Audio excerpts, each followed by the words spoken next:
प्रणाम। जय गुरुदेव।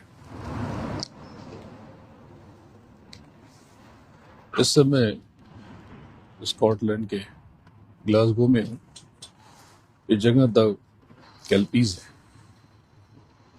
इसकी अपनी कथा और गाथा है। पूरा संसार विशिष्ट ऐतिहासिक मान्यताओं से हटा पटा पड़ा है, लेकिन इन सब के बीच में एक चीज तो है, ये हमारी सांसों की पूंजी नित्य खत्म हो रही है, रोज समाप्त हो रही है।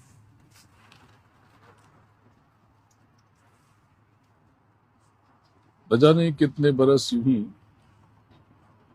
आपने बिता दिए, अनंतों जन जाया हो गए, व्यर्थ हो गए। महापुरुषों ने देह पहनी और आपको बहुत सिखाने की कोशिश की, पर आप समझ न पाए। उन्होंने गूढ़ रहस्य बताए, कुछ कहानियों के माध्यम से समझाया, कुछ रीति रिवाज बनाए, लेकिन मूल बात आप आज तक समझ न पाए। श्राद्ध पक्ष बीता, नवरात्रि ने दस्तक दे दी। नाम की कमाई करने वाले भी तो श्राद्ध के मूल भाव को समझ न सके और नवरात्रि को पहचान न सके। श्राद्ध क्या है? श्राद्ध यानी श्रद्धा। अपने आध्यात्मिक मूल्यों के प्रति, स्वयं के प्रति, स्वयं के मूल के प्रति। जब हमने मूल कहा, स्वयं कहा, तब स्वयं का अर्थ सूरत, और जब मूल कहा तो सूरत का मूल प्रभु, और दूसरी कोई बात नहीं। जगत मूल नहीं है, ये संसार हमारा वजूद नहीं है। वजूद तो प्रभु है, पूर्ण ब्रह्म है। वजूद तो हक है, सत्य है, सार है। लेकिन आपने जगत को अपना मूल समझा, तो भटकना तो था ही। बंद आंख वाले गद्देदार गद्दी नशीन, गद्दा नशीन, गुरु ने इसमें आपकी बहुत मदद की। आपने समझा कि जो देह छूट गई, तो वो सब कहीं विश्राम कर रहे हैं, एक क्लब बना के बैठे होंगे, और हम उनको दाना पानी देंगे तो कुछ कौए या कबूतर आकर के तो ग्रहण करेंगे। विचित्र बात है ना।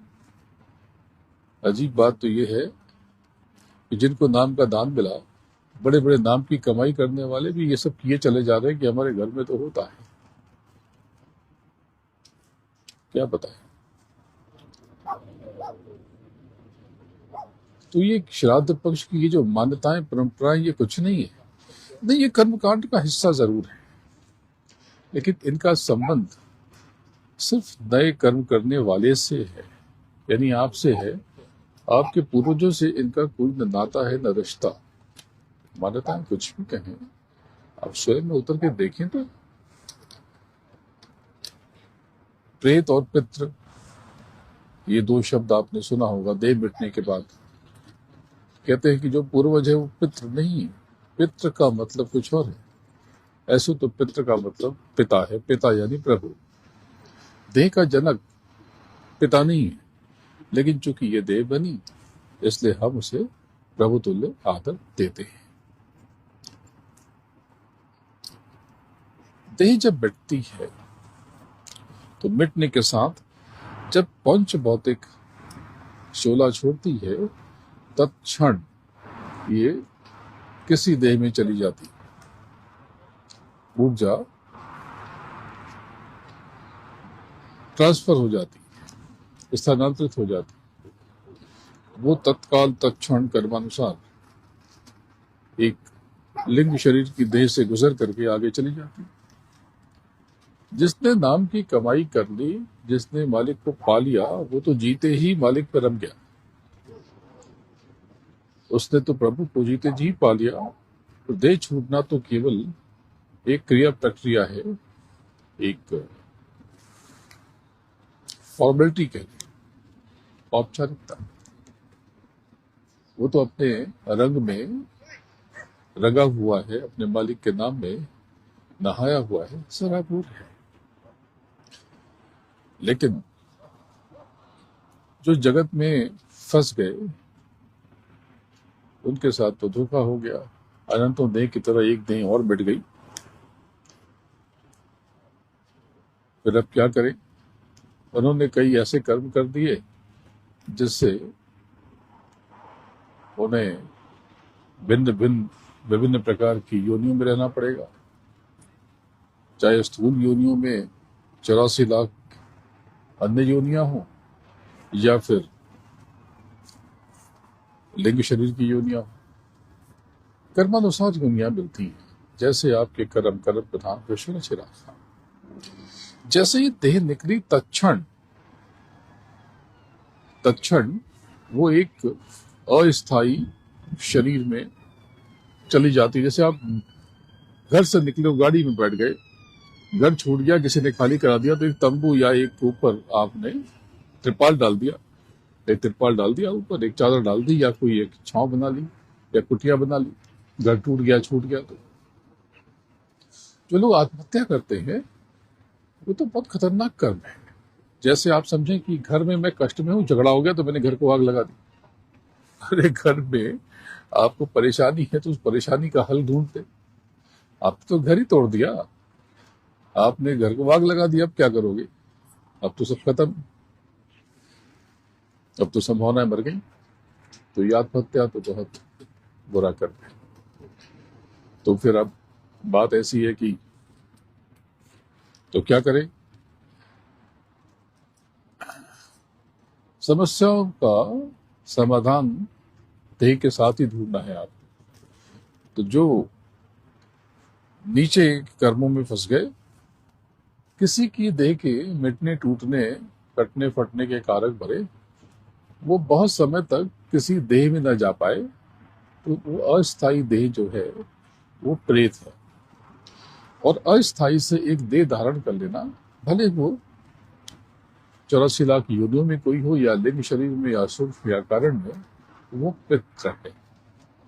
मानो तन छूटने के बाद अगर आप देव योनि में चले गए, या 9 तत्वों के शब्द, स्पर्श, रूप, रसगंध, मन, बुद्धि, चित्त, अहंकार की देह में चले गए, या शब्द, स्पर्श, रूप, रसगंध की देह में चले गए, या नीचे ही जल, पृथ्वी, अग्नि, वायु, आकाश में एक आध तत्व कम, या 2 तत्व कम, या 3 तत्व कम, या 4 तत्व कम की देह में चले गए, तो भी आप पितृ हो। देह पहन लेना पितृ। लेकिन कुछ व्यक्ति कर्म खराब होने की वजह से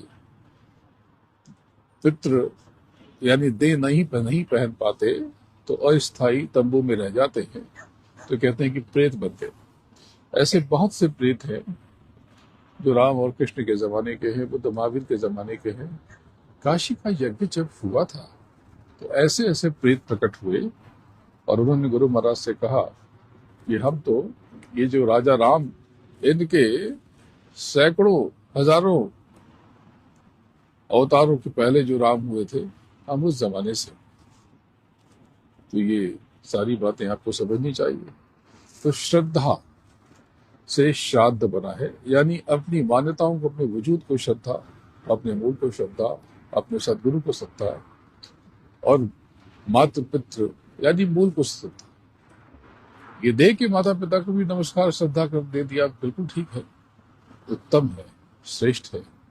लेकिन जब मातृ पितृ की बात होती है, मातृ पितृ देवोभ्यो नमः, मातृ चरण कमलेभ्यो नमः, तो यहाँ पर प्रभु की बात है। तो श्रद्धा से श्राद्ध, ये 15 दिन आपके वजूद को नमस्कार करने की, प्रणाम करने की क्रिया प्रक्रिया श्राद्ध कहलाती है। अपनी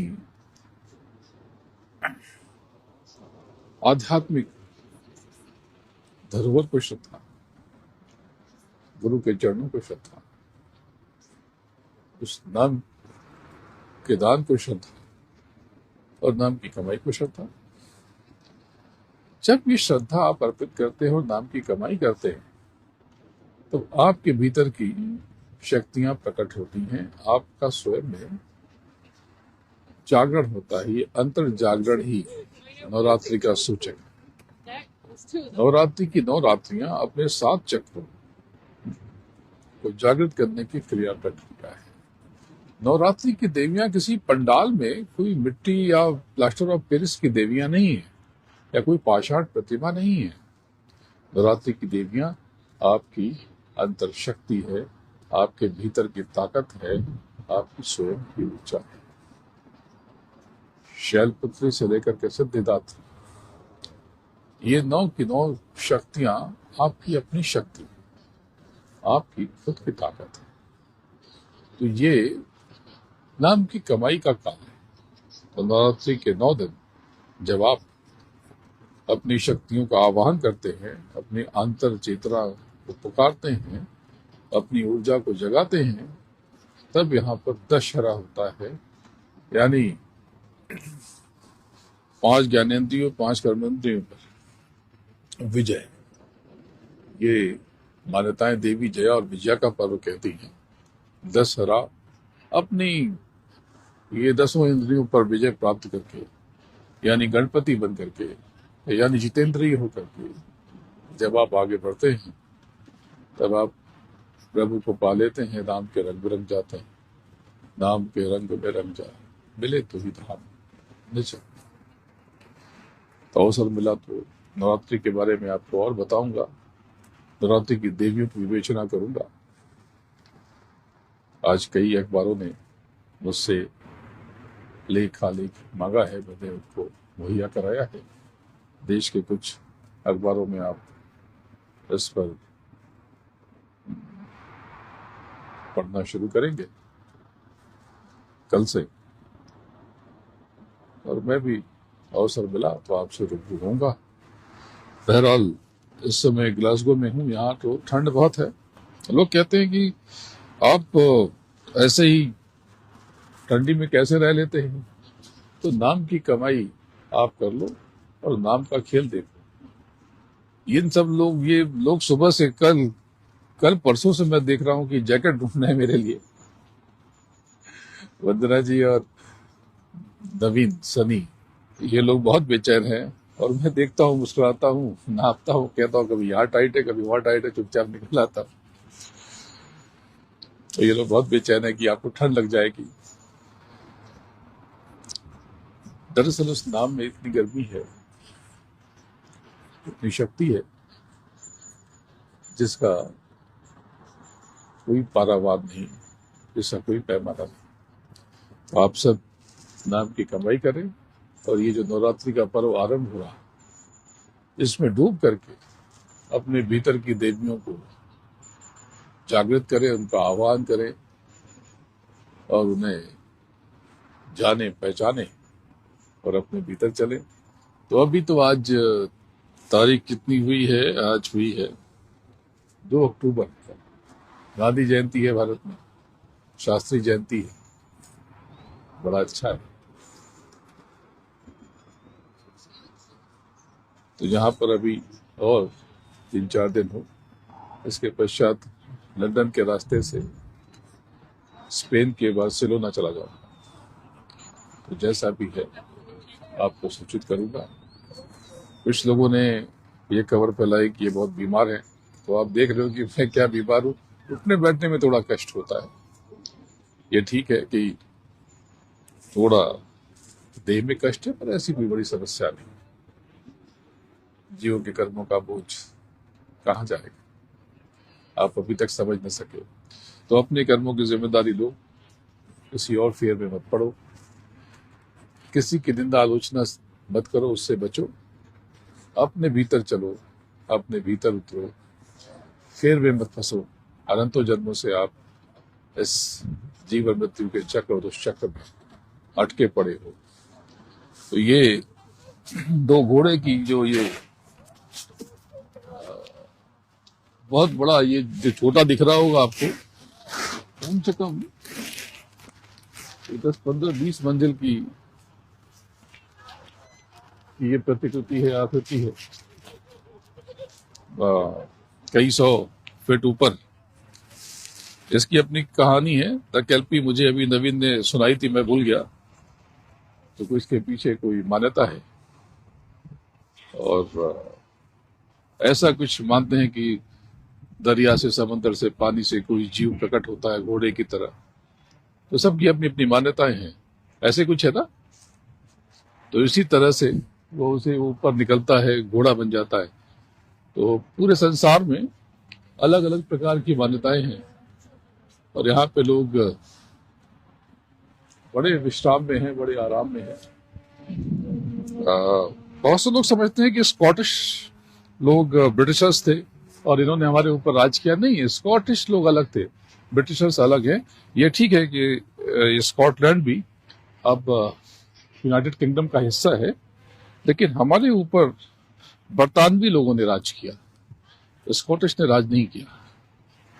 हमारे ऊपर जो राज करने वाले लोग थे वो ब्रिटिशर्स थे। वो तो आप बहुत छोटे से रह गए, मुट्ठी भर है, बहुत थोड़े से। तो बाद में एकीकरण हुआ, और अब तो दूसरों पर राज, पूरा आधी दुनिया जिनका सूरज डूबता नहीं था, अब तो एक छोटे से इलाके में वो बंद गए। पर ठीक है, ये सारी इतिहास की बातें हैं, और राज करने वाले कोई और थे, ये बेचारे थोड़ी थे। ये तो उनकी पीढ़ियां हैं, कल हम उनकी देह में यहाँ पैदा हो गए, तो हमारी भूल चूक क्या। बड़ा अच्छा लगा आप सबसे मुखातिब होकर के, होना आप सबसे मुलाकात होगी और बात। प्रणाम, जय हिंद।